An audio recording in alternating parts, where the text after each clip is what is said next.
এমনও পীর আছে এখনো পেশাব ফিরি পানি লাই না।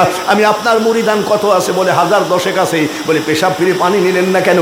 আমাকে বলছে কারবালার জমিনে হুসাইন পানি পানি করে মারা গেছে, ওই পানি আমি এই জায়গায় ঠেকাবো না। আমি ছাত্র জীবনে 40 দিনের জন্য তাবলিগে গেলাম। তো তাবলিগে যাই দেখি যখন ইমাম সাহেব সালাম ফিরাইয়ে ফেলে, সালাম ফিরানোর পরে আমির সাহেব উঠে লাফ দিয়ে উঠে বলে, ভাই বাকি নামাজ আনতে কিছু দিনের আলোচনা হবে, একটু বসেন, বসলে বহুত বহুত। তা আমি মনে করলাম এদের ফায়দা যে কি আমি তাই দেখব। তারপরে দেখি ওরা প্র্যাকটিক্যালি হাদিস দলিল বলতেছে, সাহাবীদের কাহিনী বলতেছে, দিনের দাওয়াত দিচ্ছে। কিন্তু একটা জিনিস দেখলাম, হানিয়া মারিয়াজের লবণ খাওয়ার দোয়াটা আমরা অনেকেই জানি না। এটা লবণ খাওয়ার দোয়া, আল্লাহুম্মা বারিক লানা ফিমা রাযাকতানা ওয়াকিনা আযাবান নার। এটা ভাত সামনে আসার দোয়া। পেশাব পায়খানা ঘুম এসব প্র্যাকটিক্যাল ট্রেনিং দিচ্ছে, ঠিক কিনা? তা আমি কই কি ব্যাপার, এখানে তো আল্লাহ রসুল আর কুরআন হাদিসের কথার বাইরে কিছু নাই, কিন্তু সেই তাবলিগকে মানুষ এত খারাপ বলে, চিনি ডবল দেয়। যেখানে জালসায় যায়, এই আমার এই অবস্থায় দেখি একেবারে পাইনসে চা পাঠায়। তার মানে মনে করে এটারেও ধরছে মনে হয়, না এখনো ধরে নাই।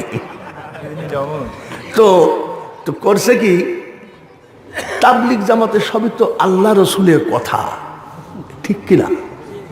আমি বাঙালি হুজুর জালসা দিনের দাওয়াত দিতে আসছি, আমাকে যদি 500 টাকা কম দেন আগামী বছর আর ডেট হবে না। 1 লক্ষ টাকা নিয়ে বক্তারা আবার আসেও না, এরকম নাই নাকি? কিন্তু তাবলিগ জামাতরা নিজের জমি বিক্রি করা, গরু বিক্রি করার টাকা দিয়ে দিনের দাওয়াত দিয়ে বেড়ায়। এরা কি খারাপ? আমি এরা তো ভালোই। আচ্ছা ঠিক আছে, গেলাম চরমোনাই। কোথায়? চরমোনাই যাই দেখি খালি জুব্বা আর জুব্বা। আমি দেখি তো এখানে কি হয়, পীর সাহেব ওয়াজ করতেছে, এ বাবা আপনাকে যখন কবরে শোয়ানো হবে 40 কদম হেঁটে মুসল্লিরা চলে যাবে, একটা সাপ এসে সবল মারবে, 70 গজ নিচে মাটির নিচে চলে যাবেন। আর একটা সাপ এসে সবল মারলে 40 গজ মাটির নিচের থেকে চলে আসবেন।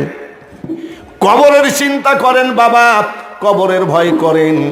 কবরের ভয় দেখাতে দেখাতে কয় জিকির করেন সুবহানাল্লাহ সুবহানাল্লাহ। এটা হলো সর্বনাশ জিকির। দেখেন সর্বনাশ যেখানে আছে দেখবেন সুবহানাল্লাহ সুবহানাল্লাহ, আলহামদুলিল্লাহ আলহামদুলিল্লাহ, আছে না? তাই এখানে তো সবই আল্লাহ রসুলের ব্যাপার, তাহলে এদের বিরুদ্ধে বলে কেন? তাবলিগও তো আল্লাহ রসুলেরই ব্যাপার, ঠিক কিনা? তা আমাদের মধ্যে এত দলাদলি কেন? গেলাম 8 রশি। কয় রশি? 8 রশিতে যাই দেখি হাজার হাজার মানুষ সব বসে আছে এক সারিতে। কি কয়? ইয়া আল্লাহ 8 রশি, ইয়া রহমান ইয়া রহিম। আমি এরাও তো আল্লাহকে ডাকে রে। আমাদের মধ্যে এত দলাদলি কেন? তাবলিগেও আল্লাহকে ডাকতেছে, চরমোনাই আল্লাহ, 8 রশিতেও আল্লাহ। গেলাম ফুরফুরা, হাওড়া স্টেশন থেকে 700 টাকা দিয়ে ইন্ডিয়ান টাকা দিয়ে একটা গাড়ি ভাড়া করলাম, প্রাইভেট কার ভাড়া করে গেলাম ফুরফুরা। ফুরফুরায় যাই দেখি ফুরফুরা পীর সাহেব মুরিদানের সামনে বলছে, এ বাবা চোখটা বন্ধ করো, কলবের দিকে খেয়াল করো, তোমার কলব তোমার পীরের কলবের দিকে মুতাওয়াজ্জা আছে, এটাকে মুরাকাবা বলে। তোমার পীরের কলব তোমার দাদা হুজুরের কলবের দিকে মুতাওয়াজ্জা আছে।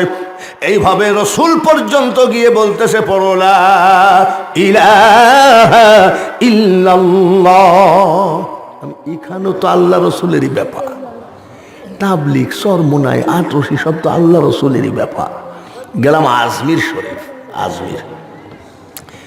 আজমির যাই দেখি ওখানে তো বাংলা নয়, দেখি তো কি হয়। জব এ জীবন টুট জায়েগা आसमान जमीन फना होगा।